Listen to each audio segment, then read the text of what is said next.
Hello everyone, it's Katia and welcome back. Today I'm going to show you a fun project using inverse ink blending technique. I'm going to start by applying few different distress oxide inks on a white A2 card panel. I must glue some of my fingers with masking tape because this project is going to be a little bit messy. At first I'm applying my vinyl color and I'm starting with a yellow. Next I'm applying light pink and then dark pink. I will write all colors I used on a blog post and I will leave link in a video description below. I'm trying to overlap those colors just a little bit to create a nice gradient between them. And on the opposite side I'm going to apply my cold colors. Next to the yellow color I'm going to apply a beautiful mint color and then I'm going to cover it with a bright blue ink. I'm going back and forth with my ink dabbers and I'm trying to blend those colors.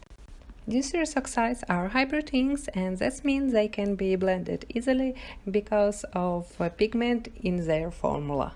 Next I'm going to cut my panel using loops die from Studio Katia. I separated those dies to be able to cut those thin frame without circles.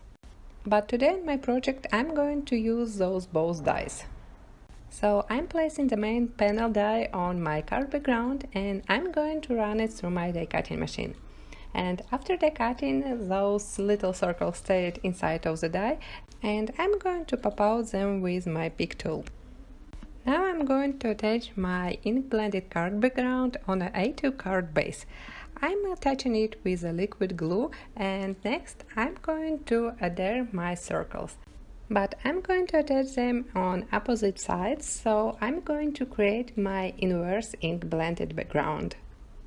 I'm applying a small amount of liquid glue in those white gaps and then I'm going to turn my circle die cuts and I'm going to inlay them in those gaps on my card background.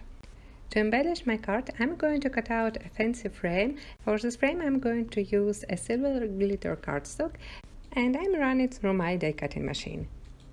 You can foam mount this frame on a card base, but I decided to attach it with liquid glue without any extra dimension.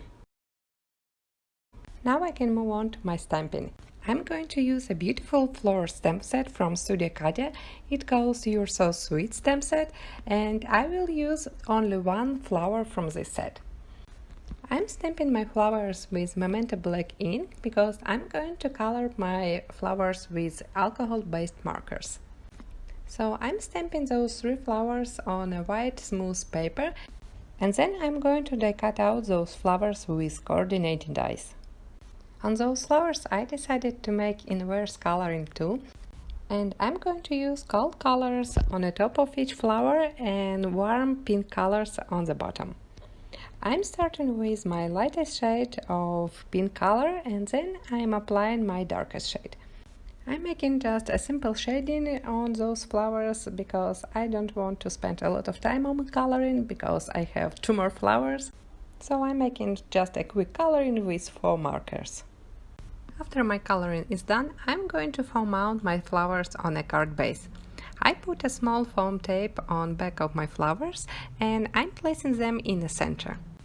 To create a sentiment, I'm going to use a fun set called Best Ever and I die cut 2 words from white and black mirrored cardstock. Also I die cut a little label using this stripe die. On this little black piece I'm going to hit emboss my second part of the sentiment. I'm stamping a word friend with a clear Versamark ink and next I'm melting powder with my heat gun. At first I'm going to attach this stripe on the bottom of my card and then I can easily find the best place for my die cut words. I'm foam mount them over the flowers and my card is done. Here's a closer look of my finished project. I hope you like this card and you will try this inverse ink blending technique. Don't forget to subscribe and I will see you next week. Bye!